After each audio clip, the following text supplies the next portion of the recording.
Bueno, esto sí que es un privilegio, contar aquí con mentes pensantes y preclaras como las que nos acompañan. Félix de Andrés es gerente de seguridad de Deloitte, Joseba Enjuto, manager de consultoría de S21sec, Javier Zubieta es director de marketing y comunicación de GMV y Xavier Michelena es responsable líder de Accenture Iberia. Pues muy bien, vamos a darle una vuelta a esta cuestión, empezando por esta avalancha normativa de la que nos hablaba Félix Arteaga. ¿Cómo afecta esta avalancha normativa a los proveedores de servicios de ciberseguridad por lo que se refiere al cumplimiento que deben hacer de todo esto sus clientes? ¿Cómo lo veis, Félix? Gracias, César. No. Ahora, vale, estaba puesto.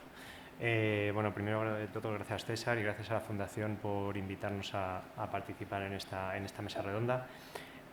A ver, lo primero de todo es que, al final, los clientes o las entidades que tienen que cumplir esta regulación es verdad que se enfrentan a una incertidumbre o a cierta incertidumbre en cuanto a qué cumplir y si esperar o no, o esperar a que esté toda la regulación aprobada, o a intentar abordar todo lo que hay ahora aunque no esté del todo en vigor. Entonces, ahí nuestra labor o lo que creo que podemos ayudar más es en precisamente intentar ser ese faro o esa ayuda, ese asesoramiento a la hora de ver cómo abordarlo. Es decir, entre la parálisis de no hacer nada a la espera de que se apruebe todo, que probablemente no llevará nada porque irá habiendo nuevas regulaciones, y el querer abordar todo sin tener la certeza de que esté ya bajado a tierra, pues hay un punto intermedio que yo creo que ahí podemos servir de interrelación entre lo que se regula y lo que quieren hacer las propias entidades. Sí, Joseba, ¿cómo lo ves? Yo creo que lo resumiría entre encantados y estresados. Encantados, pues porque al final no deja de ser una necesidad que los organismos nos ponen en bandeja y que pues las empresas que nos dedicamos a esto estamos encantadas de tener que resolver, pero también estresados porque realmente nos piden unas respuestas que todavía no tenemos. Llegas al cliente final y ya no es que te pida que conozcas la normativa que todavía no es definitiva, sino que te pregunta por qué experiencias prácticas has tenido en su implantación y qué detalles tienen que tener en cuenta. Y obviamente, bueno, pues quien dice que puede llegar hasta ese nivel miente.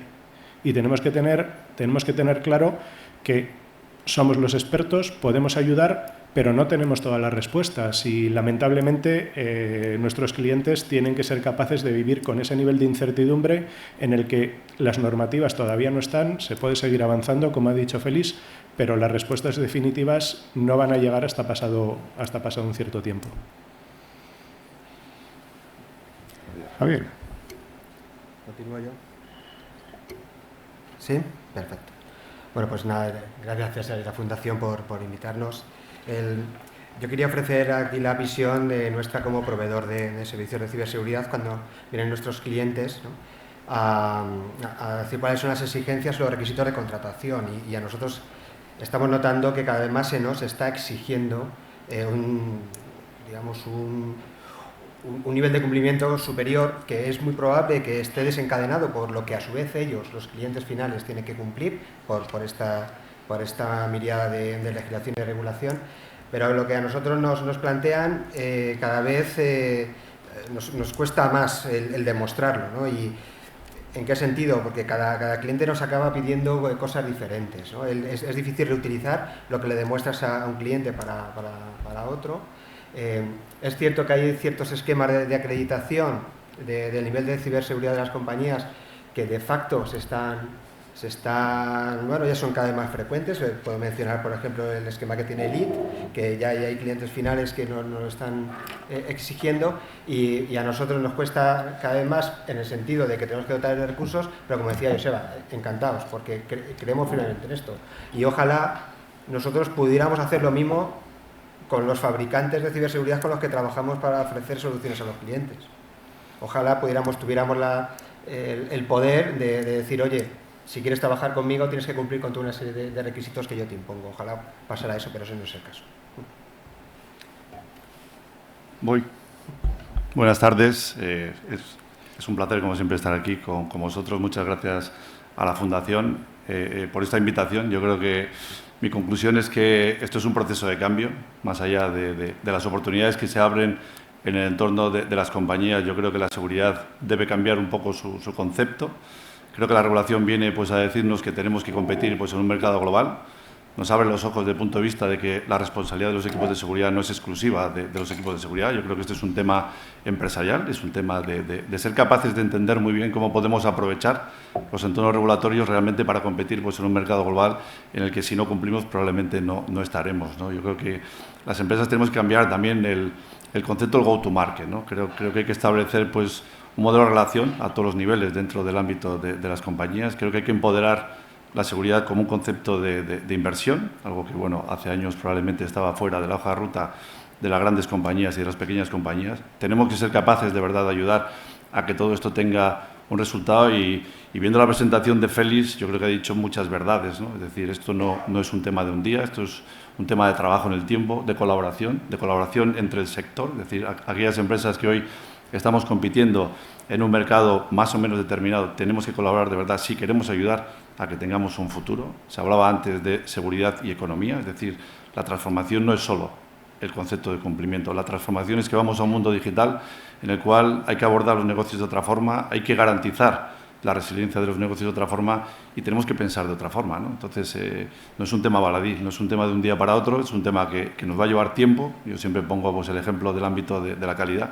Yo hace años trabajé de consultor de calidad cuando no era tampoco pues, una práctica habitual de las compañías y empecé por un sector específico que eran las acerías, ¿no? Y hasta que el sector del automóvil no impuso, y pongo aquí comillas, no propuso, que las compañías realmente estuvieran certificadas en sus procesos y en sus productos, nos dimos un paso adelante, ¿no? Bueno, pues en 25 o 30 años cualquier empresa española, grande, pequeña, es decir, tiene la capacidad de poder demostrar que tiene productos y servicios de calidad, ¿no? Ya no hablamos de calidad, damos por defecto un concepto que está dentro de lo que tiene que ser construir un mercado competitivo, ¿no? Yo diría que la regulación nos abre un gran cambio. Creo que el que Europa pues, haya asumido el ritmo es un concepto defensivo, pero tiene que tener también por la oportunidad de definir dónde queremos estar desde el punto de vista país, desde el punto de vista de lo que es un grupo de países en el futuro, es decir, cuál es el grado de competitividad o de diferenciación que nuestras compañías deberían tener y para nosotros, digamos, para este ámbito de la oferta, yo creo que nos tiene que hacer cambiar también, no solo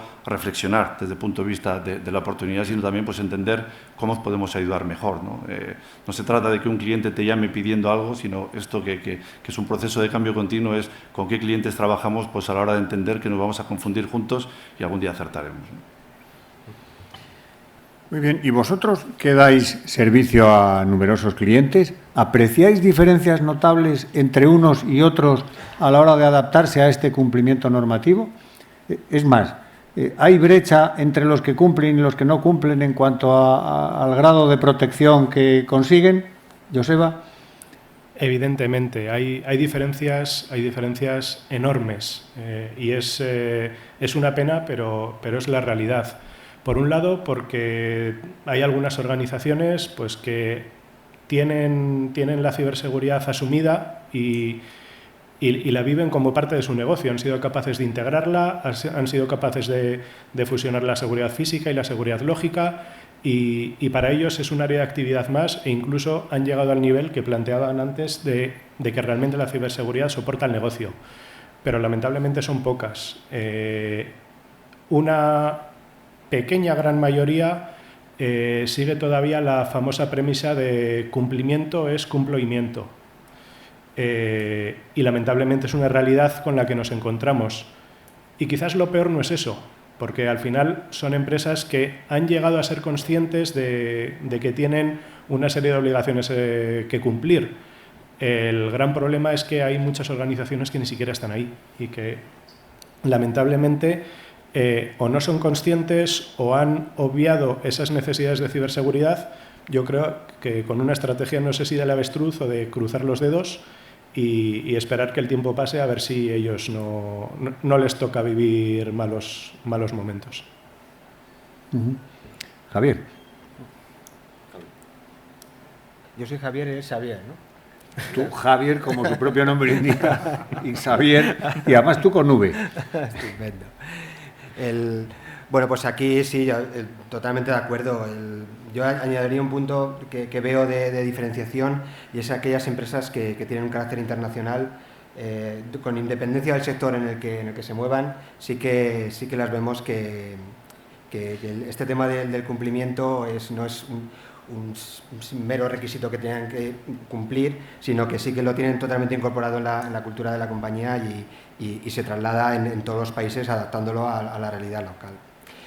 Y yo también diría, por ejemplo, que no todas las legislaciones es la misma, ¿no? Por ejemplo, yo creo que el GDPR sí que ha tenido un grado de implantación muy profundo, con independencia del sector del que estemos hablando. Sigo. Xavier, sí. Venga, hombre, yo por dar pues algún matiz adicional, sobre todo pues alguna estadística, ¿no? En el último estudio de NISA del año 2021, de lo que son pues, las inversiones en el ámbito NIS, vamos a hablar un poco del tema del día. Lo importante y relevante es que el 67% de las empresas críticas están invirtiendo en la transformación de lo que es el modelo regulatorio, en mayor o menor medida, sobre todo las grandes compañías, el 76% de las grandes compañías, y sin embargo las pymes, que son infraestructura crítica, solo están en el 18%, ¿no? La mala noticia, y no sé si es así en el caso de la mesa, es que el nivel de inversión medio que se hace en la transformación hacia lo que es el cumplimiento de NIS ronda los 45.000, 50.000 euros, lo cual es una cantidad probablemente irrisoria, ¿no? Pues a la hora de entender muy bien cómo hay que transformar los negocios y hay que cumplir con estos reglamentos. Yo creo que la noticia buena es que hay un proceso de cambio, hay un proceso en el que las entidades ya empiezan a estar convencidas de que cumplir con lo que tiene que ser el ámbito regulatorio es un modelo de competir en los entornos globales y futuros, pero insisto, creo que esto es un tema de paciencia, creo que esto es un tema de tiempo, es un tema de insistencia, es un tema corporativo, es un tema de los consejos de administración. Necesitamos de verdad que todo el mundo entienda que si queremos tener futuro pues en la España del año 50, ¿no? Si hacemos un plan estratégico mirando al año 50, no solo tenemos que transformar negocios y crear nuevas entidades en el entorno digital, sino que tenemos que ser capaces de cumplir por defecto en estos entornos. ¿No se oía? Perdón, yo que tengo la voz alta me escuchaba solo, no sé si se ha escuchado, pero bueno, básicamente como un resumen, las estadísticas ya están encima de la mesa.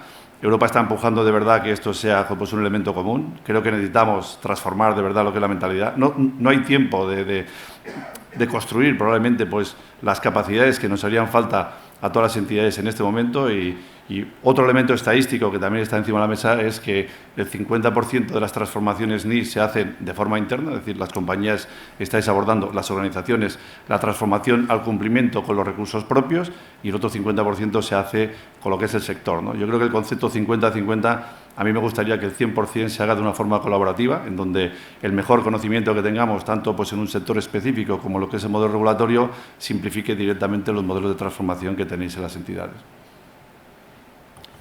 Yo ahí sí que es verdad que... Sí, lo tengo puesto ahora. Sí que creo que ha habido buena predisposición en general de muchas entidades a la hora de ir hacia el cumplimiento de estas normativas. Es verdad que la diferencia entre el cumplimiento, el nivel de cumplimiento entre unas entidades y otras, la verdad es que, como decía José, muy grande, o sea, es muy significativo. Ahora bien, yo creo que proviene más también de una perspectiva incluso sectorial. Hay ciertos sectores que ya estaban muy protegidos antes de la regulación, pues sobre todo se nos viene a la mente el sector financiero, pero probablemente el sector energético también estaba muy avanzado porque incluso se protegían ya de por sí. Y evidentemente todo eso les ha dado como para tener mucho camino recorrido. Y hay otras que, por otro lado, esto les ha servido de palanca y hay quien lo ha decidido coger como una palanca para mejorar su protección y hay otros que no.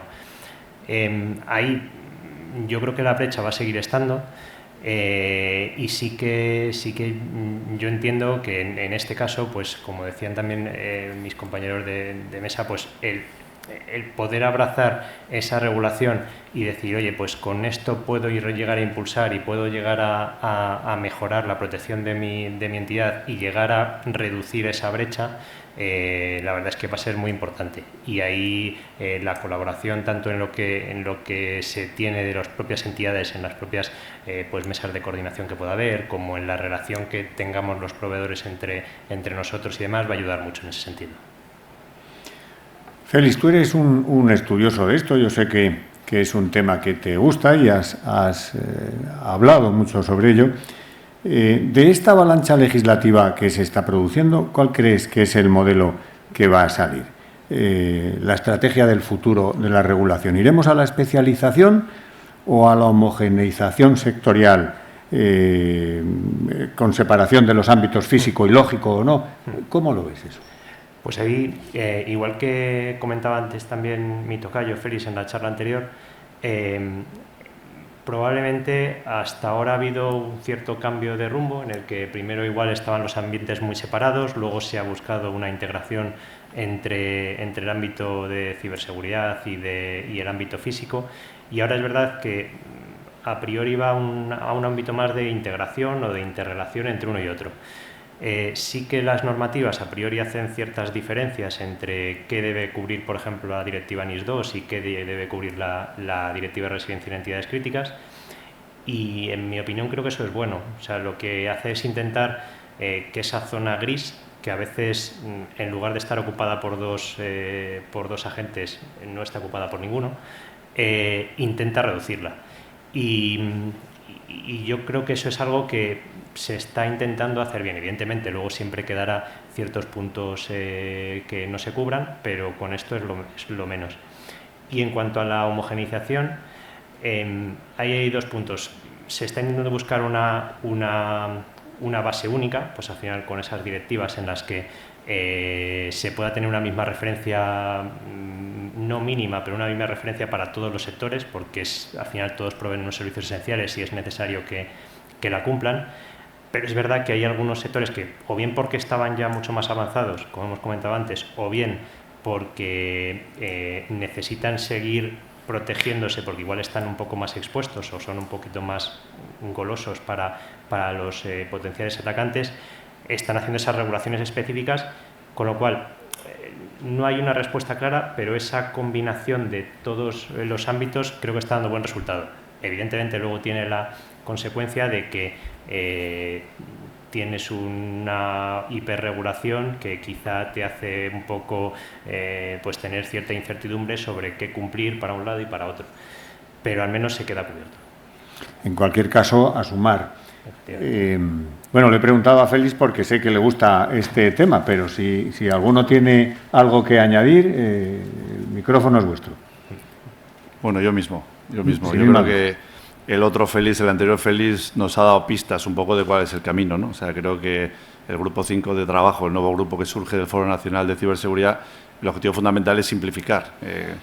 Como ha dicho pues nuestro Félix de la mesa, existen sectores regulados que realmente llevan años trabajando pues en este ámbito, sufriendo, y voy a poner entre comillas la palabra sufrir, auditorías permanentes de diferentes entes, ¿no? Es decir, aquí el gran problema que tenemos es cómo simplificar lo que es el modelo cumplimiento reporting y cómo podemos integrar probablemente muchos de las normativas directivas que tenemos encima de la mesa, ¿no? Un elemento adicional es que DORA, y vamos a hablar pues del sector financiero, es un reglamento, ya no es una directiva, es decir, es una imposición, entre comillas, conjunta para todos los países miembros. Aquí no hay debate, o sea, los 27 países miembros, las entidades de los 27 países miembros deben cumplir con este reglamento, lo cual impide muchas veces lo que tiene que ser por la interpretación local o elementos de esta índole. Y esto yo creo que va a ser, y es una opinión personal, el elemento común en todas las infraestructuras críticas. Vamos a tener reglamentos comunes que cumplir, que harán pues, que al final Europa tenga pues, un modelo de gobernanza más simple, ¿no?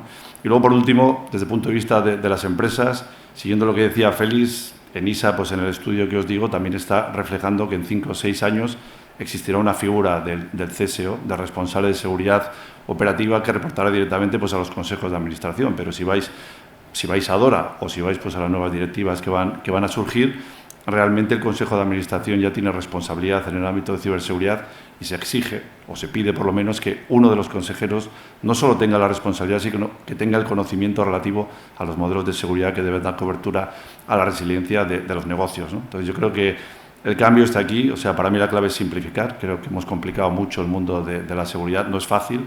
El mundo digital, siempre las tecnologías están por delante de lo que son las regulaciones. Es decir, ser capaces de parar la velocidad del cambio no es sencillo y no hemos hablado todavía de los datos, ¿no? de otros reglamentos que hacen que cuando estemos de verdad en un mundo digital completo tengamos que cumplir pues, con una serie de reglamentos, directivas que harán que los modelos tecnológicos deban simplificar directamente lo que es el funcionamiento de la economía y de la sociedad. No sería nada mala esa solución, me parece. Otra cuestión, el talento. Esta mañana, sin ir más lejos, leía una noticia en un periódico que el 66, creo recordar, % de las empresas tienen problemas de profesionales que sepan actuar en el ámbito ciber, lo cual les origina enormes retrasos, enormes carencias, la mayoría sufren importantes retrasos. Bien, todo este conjunto de normas que vienen, ¿aportará algo para solucionar el problema del talento? Javier. Bueno, yo soy pesimista. Es probable porque, digamos, llevamos un año de sufrimiento con el tema del talento, que pensábamos que la pandemia iba a cambiar ciertas cosas y la verdad es que en este caso creo que las ha empeorado, ¿no? Yo particularmente creo que nos estamos enfrentando hacia lo que sería una escasez de suministros, si se puede denominar así, de lo que sería talento. Y en muchos casos vamos a tener que buscarnos soluciones alternativas a esto, ¿no?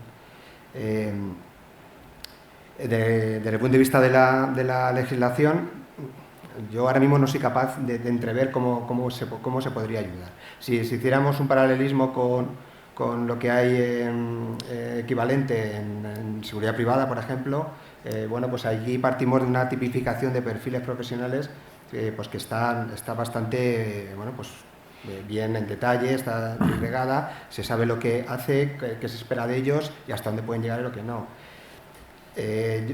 Hay muchísimos intentos en el ámbito ciber de poder perfilar o poder, digamos, describir los distintos perfiles de profesionales.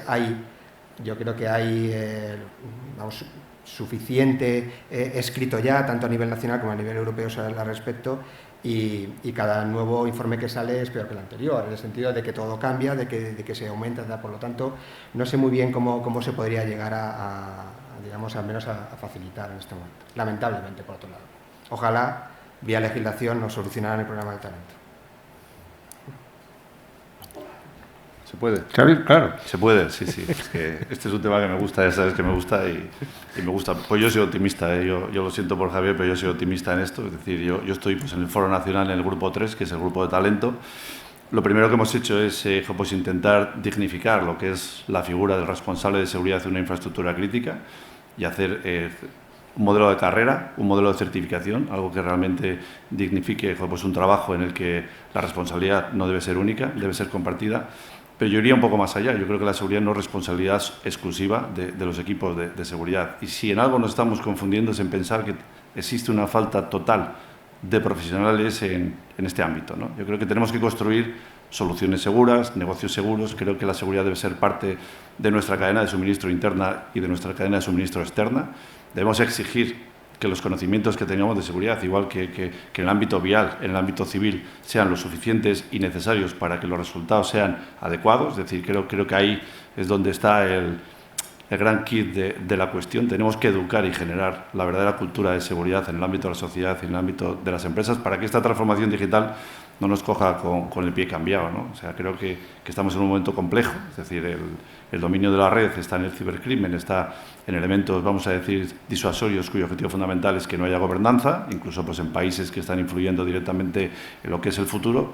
La clave de todo esto está en que seamos responsables cada uno en nuestro puesto de trabajo, en nuestra función, entendamos muy bien cuál es el concepto que tenemos que aportar a esa seguridad, a ese entorno de cumplimiento exista un modelo ético. Yo hablo mucho de la ética digital. Creo que en este ámbito que estamos abordando, en donde, como antes he dicho, los cambios tecnológicos nos llevan pues, a un mundo no conocido, es decir, nadie tiene la fórmula mágica pues, para entender muy bien dónde vamos a estar dentro de 10 años, pero creo que es clave que entendamos que en este mundo en el que tenemos que compartir, en el que tenemos que ser generosos, la ética digital va a ser un poco la llave de construir de verdad un futuro que tenga sentido, ¿no? Si no, la teoría del caos yo creo que está encima de la mesa. Es decir, creo que es la primera vez que un modelo caótico se puede convertir en una realidad, pues simplemente porque hemos construido el mundo digital sin pensar que tenía que ser regulado o que tenía que tener pues, un modelo de gobernanza, porque realmente esto no era un proceso de cambio, sino que era un proceso de transformación. Oye, Xavier, y comentabas lo del foro. ¿Se ha hecho, digamos, algún análisis sobre el cual poder llegar a empezar a pensar en soluciones para el problema del talento? Es decir, ¿cuál es la situación que tenemos ahora mismo? Yo creo que ese es uno de los problemas, es decir, estamos mucha gente, yo creo que todo el mundo aporta, es un tema voluntario, pero creo que es un tema digno pues, desde el punto de vista de lo que hay que construir. Mi sensación es que vamos lentos, es decir, no tenemos el tiempo suficiente como para acelerar un proceso con estas características, ¿no? Yo creo que desde el punto de vista de la parte pública yo invertiría en estos foros, es decir, invertiría pues, en tener a un grupo durante 6 meses diseñando de verdad pues, un cambio, una estrategia y poniendo en marcha, y esto lo teníamos que ampliar mucho pues, al ámbito de la educación, pues, al mundo de la formación profesional, de las edades tempranas, de las universidades, es decir, crear de verdad un formato de transformación de los skills, de lo que es el conocimiento que tenemos en la sociedad para competir mañana. Es decir, si no seremos un país de segunda o seremos una región de tercera. Es decir, si no somos capaces de hacer el cambio, de gestionar el cambio, probablemente pues, estaremos fuera de las ecuaciones del futuro, ¿no? Entonces, efectivamente, yo creo que hay un modelo voluntarista que bueno, pues está dando resultados, en algún caso positivos, pero creo que la velocidad no es la adecuada, ¿no? Entonces, ahí, si somos capaces de trabajar como un equipo, y somos un país complejo, pues con diferentes administraciones, con diferentes entornos, cada universidad tiene pues, un objetivo probablemente diferente, es decir, si cambiamos la mentalidad de competir entre nosotros y colaborar mucho más, es decir, ser generosos, la generosidad siempre tiene un retorno, ¿no? Entonces, hasta para los más ambiciosos, ¿no? Es decir, yo creo que la palabra generosidad en el ámbito de los negocios, en el ámbito de la sociedad, siempre tiene después un retorno de inversión, y eso es un trabajo de todos, ¿no?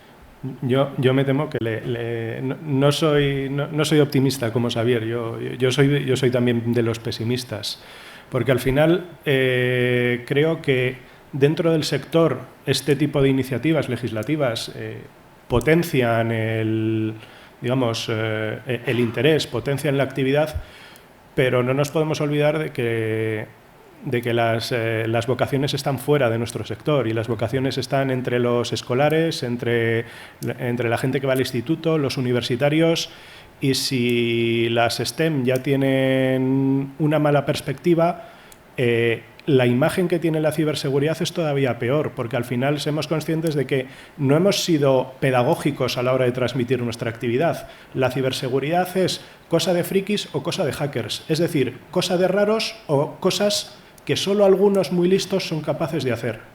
Y mientras no seamos capaces de trasladar una imagen diferente a la sociedad, la ciberseguridad va a ser solamente cosa interesante para unos pocos. Y lamentablemente la sociedad necesita cada vez más ciberseguridad, pero si no ampliamos la cantidad de personas y sobre todo la cantidad de adolescentes y la cantidad de jóvenes interesados, es cierto que vamos a poder pescar y vamos a poder reconvertir talento de sectores próximos al nuestro, pero no va a ser suficiente. Y yo creo que tendríamos que hacer un esfuerzo muy importante en cambiar la imagen de nuestro sector y en vender que la ciberseguridad, ya digo, es algo fácil, es algo que no solamente los listos de la clase pueden hacer, y es algo que tiene mucho más interés y que tiene muchas más actividades. Quiero decir, un integrador y un consultor tenemos capacidades muy diferentes,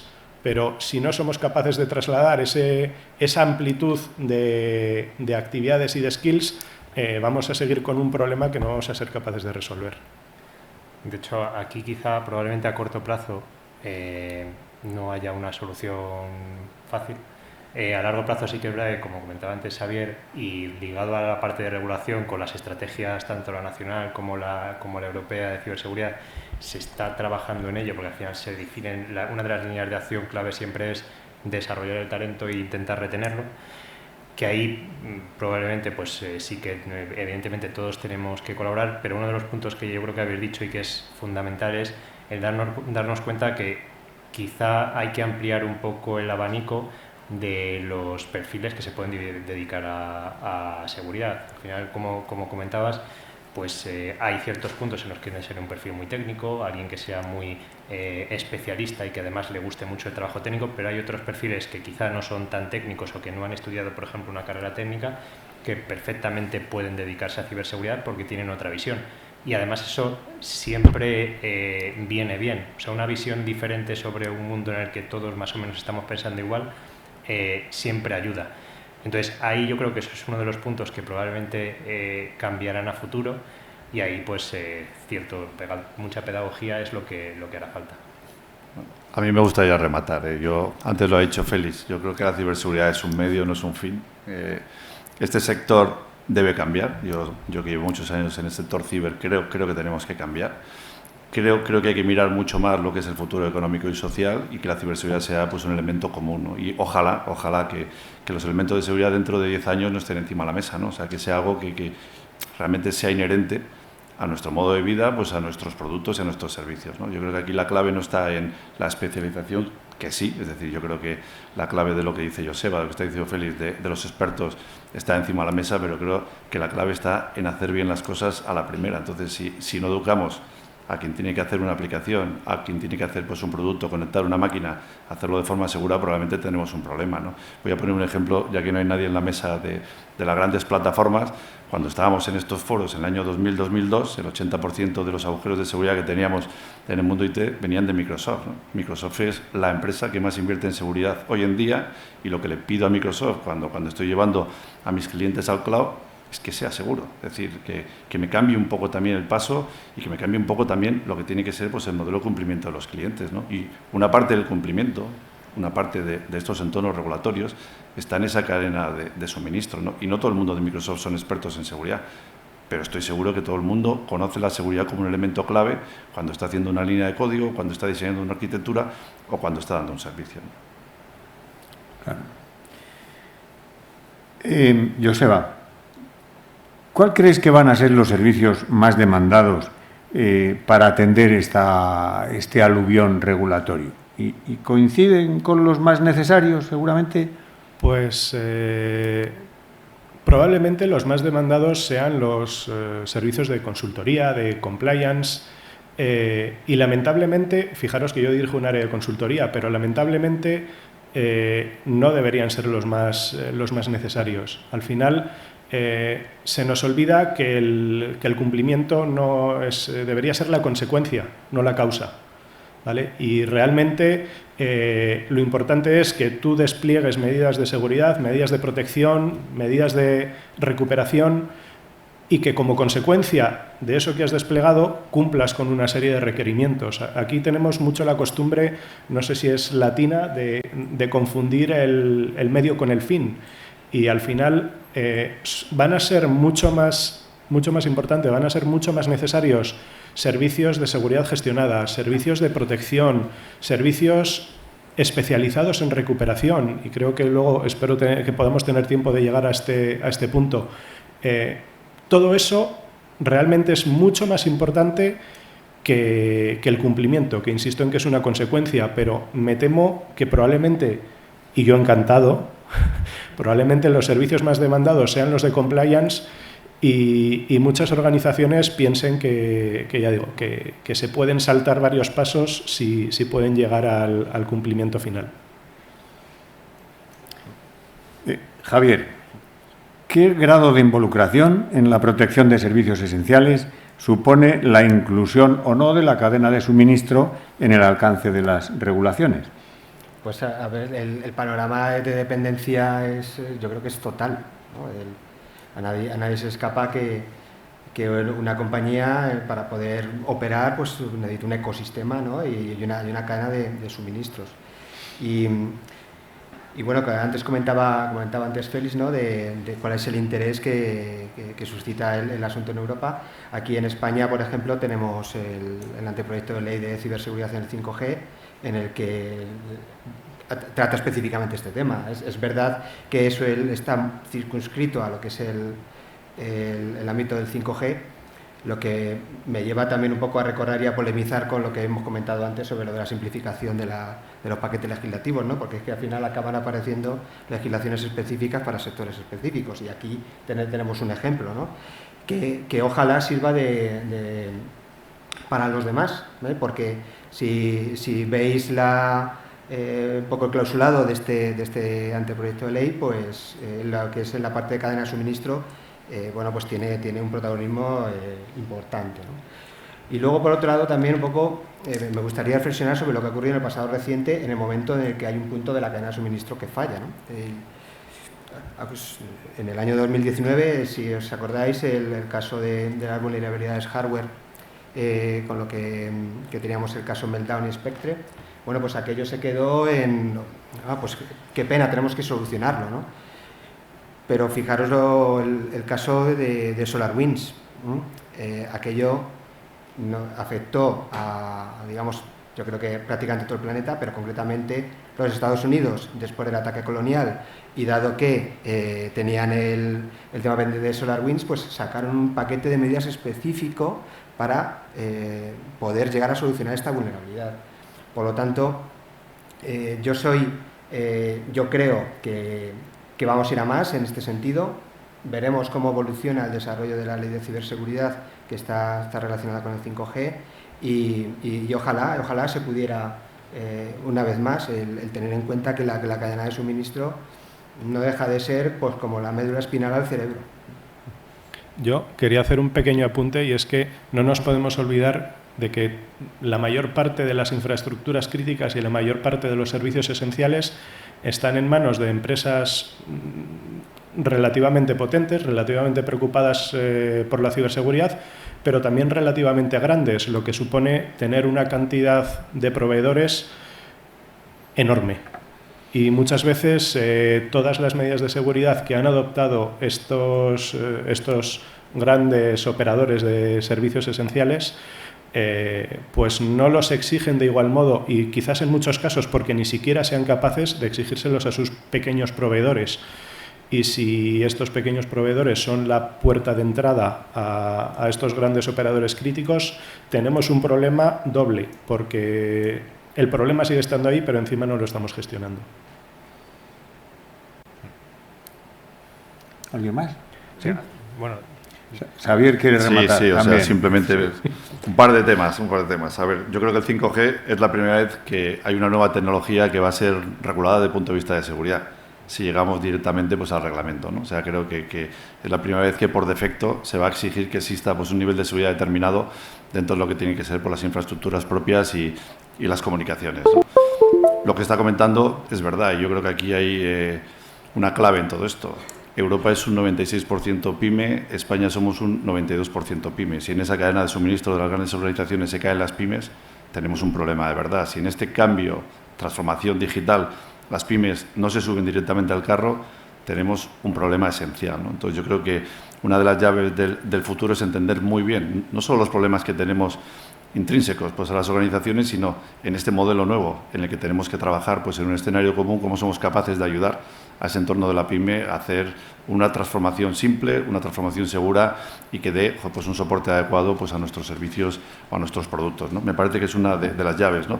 De las cosas buenas de la regulación, de lo que está diciendo, pues, el estudio de NISA, ¿no? El 50% de las infraestructuras críticas dicen que han mejorado la capacidad de detección, ¿no? Yo creo que en este mundo en que la cadena de suministro es clave, y los dos ejemplos que ha puesto aquí Javier me parecen fundamentales. Yo aquí podríamos añadir que el gobierno americano se ha sentado con el sector privado, no solo en ese concepto de resolver, pues, un problema puntual, sino de construir de verdad, pues, un modelo de defensa y prevención, anticipación, diría yo, absolutamente único. Creo que es algo en lo que estamos en el camino, no solo en España, también en Europa, pero vamos un poco por detrás probablemente de países que están más avanzados en este tipo de pensamiento, ¿eh? Y luego yo lo que diría por otro lado es el 26% de las organizaciones han mejorado su capacidad de recuperación, porque cuántas pymes son objeto de este tipo de ataques. Vamos a hablar del ransomware, que afecta directamente también en esa cadena de suministro pues, a las grandes organizaciones, pero que muchas veces no tienen capacidad de recuperación, ¿no? Entonces, yo creo que la clave en todo esto es diseñar una estrategia que no sea para mi empresa, sino para el entorno económico en el que tenemos que trabajar, donde claramente estas empresas necesitan que les ayudemos a dar un paso adelante. En esa línea que comentas, Xavier, muy distintos tipos de empresas, multinacionales, grandes empresas, pymes, tecnológicas. ¿Cómo se debe medir la consideración de estas compañías como servicios esenciales y qué repercusión va a tener eso en su responsabilidad a la hora de prestar esos servicios esenciales? Es una pregunta directa, ¿vale? Directa. Yo espero que no sea con los abogados, ¿eh? O sea, porque siempre que hablamos de entorno regulatorio parece que los abogados están encima de la mesa, los abogados europeos o los del Estado. Sabéis que uno de los grandes problemas que tenemos en los entornos regulatorios son los contratos entre las empresas, ¿no? Y las grandes organizaciones lo resolvéis o lo resuelven fácil. O sea, te dan responsabilidad ilimitada y tú tienes que decidir si entras en el juego o no, ¿no? Yo creo que esto es un riesgo, es decir, desde el punto de vista de la responsabilidad compartida es un riesgo, o sea, porque al final llevar siempre lo que tiene que ser un problema pues, al entorno judicial, yo creo que no nos resuelve nada, ¿no? O sea, creo que aquí hay que trabajar mucho más en ese entendimiento de la certificación, es decir, hay que certificar muchas veces al ámbito profesional, tenemos que trabajar con entidades que estén certificadas, tenemos que ayudar a que esas pymes, y cuando aquí hablamos de lo que es una pyme crítica, pues en un molino de viento existe pues un tornillo específico que es crítico para ello, ¿no? La empresa que está fabricando el tornillo, que además en este momento está conectado y se monitoriza, es clave. Es una infraestructura crítica que puede tener pues una planta de 50 empleados, ¿no? Entonces, una planta de 50 empleados pues con un banco que tiene 50.000 en el mundo, probablemente no nos dice nada, pero sin ese tornillo, los molinos de Iberdrola, de Endesa, de Acciona, etcétera, no funcionarían, ¿no? Entonces, yo creo que en esto, definir en esa cadena de suministro qué es crítico y qué no es crítico no es sencillo. Cuando se hizo el primer Plan Nacional de Infraestructuras Críticas, que se hizo con Fernando, en el primer listado de infraestructuras críticas salían 50.000, luego pues hubo que reducirlo pues a 4.000, 4.500, es decir, hay que priorizar. Nosotros tenemos que priorizar en función del negocio qué es lo que tenemos que valorar como una infraestructura crítica y, sobre todo, más que exigir, ayudar. Yo creo que el gran problema que tenemos es que las empresas pequeñas reguladas deben dedicar demasiado tiempo pues, a la regulación, y yo creo que la clave es que dediquen tiempo a su negocio. Por eso decía antes que creo que el cambio de mentalidad debe ser crear el modelo plataforma que salía antes en ese modelo de consulta público-privada que nos permita de verdad que por defecto muchos de los elementos que tenemos que cumplir, en los que tenemos que trabajar, vengan garantizados, ¿no? O sea, si mañana tenemos un ecosistema de negocio digital en donde la cadena de suministro está compartiendo datos, está compartiendo información, que la propia plataforma esté garantizando que cumplimos con esos requisitos, ¿no? Y cosas que van a llegar y que están llegando ya desde el ámbito de Europa, que es definición de la certificación de ciberseguridad o de seguridad que deben tener los productos que están dentro de la cadena de suministro, ¿no? Tanto la parte industrial como la parte digital. O sea, eso va a ser mandatorio, va a ser pues, un elemento que va a ayudar a construir la seguridad por defecto, pero también va a ser pues, un elemento que nos va a permitir ser competitivos, ¿no? Entonces, yo creo que es muy difícil definir lo que es el ancho de banda. Yo creo que la clave es entender muy bien lo que es el proceso de negocio, valorar desde el punto de vista de riesgo dónde está el punto de ruptura y, sobre todo, ayudar, igual que se hizo en el modelo de calidad, y en esto el sector del automóvil lo hizo muy bien, es decir, influyó directamente en la cadena de suministro para que entraran en sus procesos de calidad. Pues en esto estamos en lo mismo, es decir, ayudemos de verdad a nuestras pymes, a nuestra cadena de suministro, a que cumplan, a que nos ayuden a hacer nuestro negocio de una forma saludable y a que haya un futuro que sea común. Además, en este caso, lo que hemos comentado antes, lo importante realmente y lo que hay que proteger es el servicio esencial o el negocio que realmente está aportando de cara a la sociedad.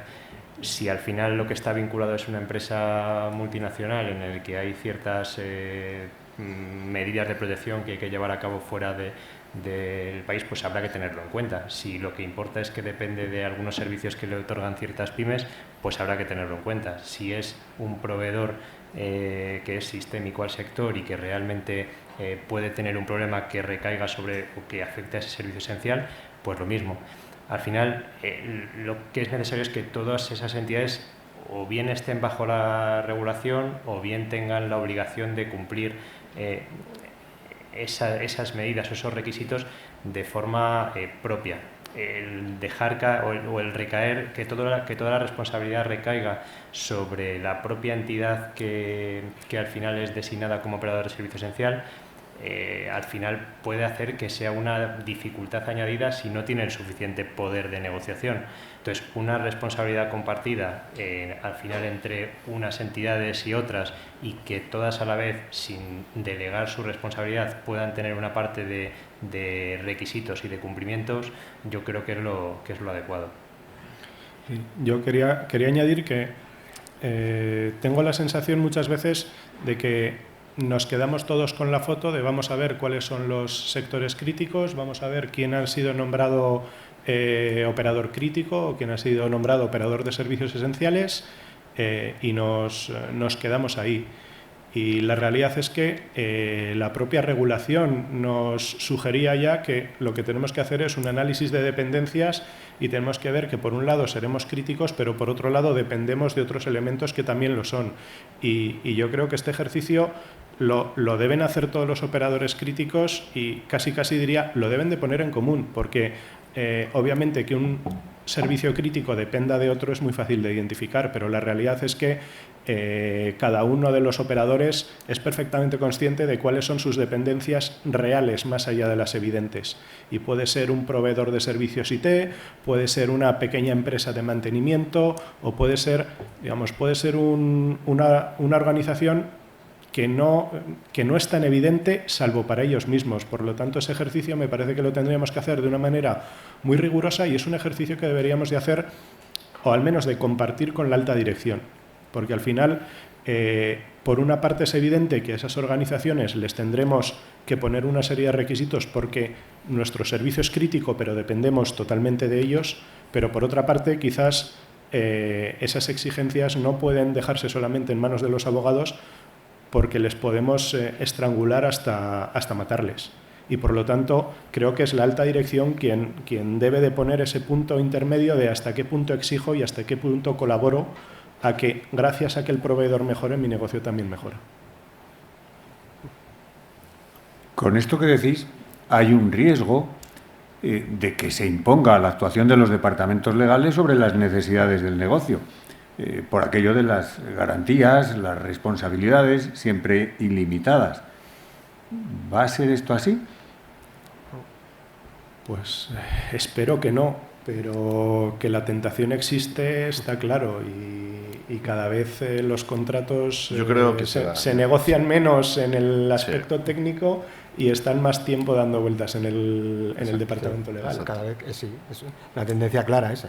Yo creo que se da, vamos, en el trabajo que tengo hoy en día, muchos de los contratos están cerrados pues, desde el punto de vista de lo que es la visión de los equipos de trabajo, y no se ponen en marcha hasta que la parte legal llega a un acuerdo, ¿no? Y es verdad que han cambiado mucho por los conceptos de responsabilidad, y la palabra ilimitado está encima de la mesa, ¿no?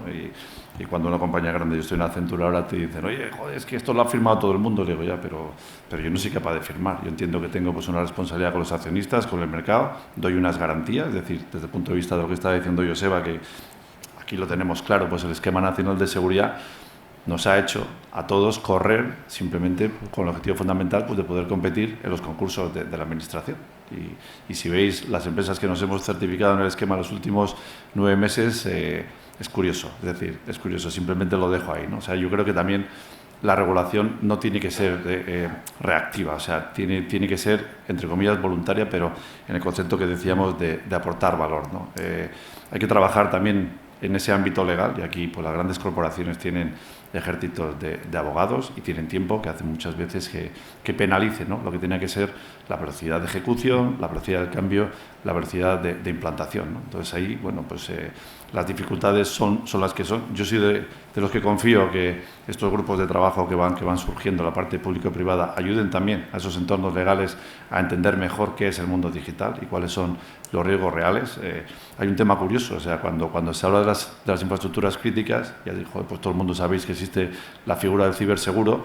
La percepción que tenemos es que todas las infraestructuras críticas tienen un ciberseguro, ¿no? Bueno, pues en Europa hay un 50% que no lo tiene, hay un 25% que está en aras de tenerlo, pero si miramos hacia el entorno de las pymes, solo el 12% tiene un ciberseguro que esté cubriendo garantías en ese concepto de soporte y servicio, ¿no? Entonces, en el círculo vicioso de cumplimiento, certificación, ciberseguro, habrá siempre un gap que lo tendremos que tener pues como una responsabilidad compartida, ¿no? No siempre debe ser por la responsabilidad de un tercero, salvo que se demuestre claramente. Pues una última cuestión, la certificación. La certificación de productos y servicios de ciberseguridad va a ser una obligación, una diferenciación entre empresas certificadas o no, una garantía del cumplimiento de sus obligaciones. ¿Cómo lo veis? Félix. A ver, sí. Yo creo que en este caso, probablemente al principio, pues como en todos estos, como en todas estas situaciones, va a ser una diferenciación, porque los primeros en conseguirlo o los que primero lo aborden probablemente van a tener una ventaja.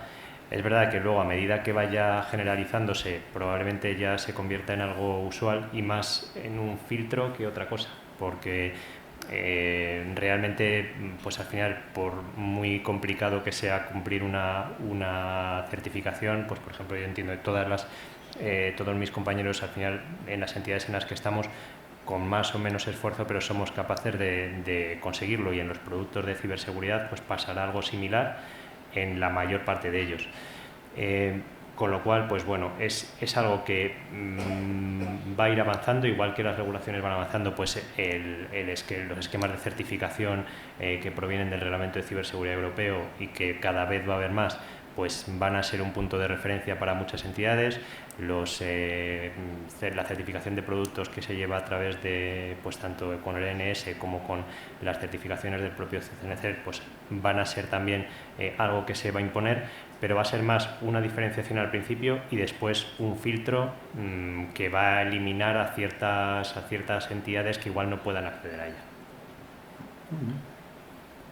Coincido plenamente con Félix. Yo obviamente soy creyente en las certificaciones, si no, no estaría en el ámbito de negocio en el que estoy, pero a medio plazo será ese filtro, que yo creo que además es lo que se busca, es poder diferenciar qué organizaciones me dan unas garantías mínimas de seguridad y poder, digamos, que sirva para promover que si quieres estar en ese equipo de cabeza, pues ya digo, esa ventaja competitiva se convierta en un requisito mínimo que tarde o temprano pues acabe siendo prácticamente imprescindible.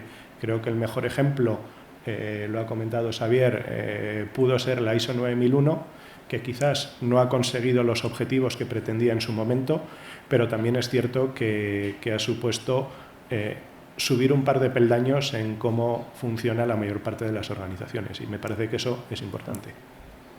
No, incluso la certificación actualmente es obligatoria en algunos entornos, ¿no? Entonces, yo también creo que va a ir a más. Europa nos está empujando también a eso. Yo soy creyente de la certificación de productos, soy más escéptico en la certificación de servicios, pero parece que se va a intentar abordar las dos en paralelo. Yo sí vislumbro en un panorama de aquí a 10 años en los que vas a tener que tener unas determinadas certificaciones con esquemas de certificación oficiales si quieres operar quieres jugar este juego, básicamente.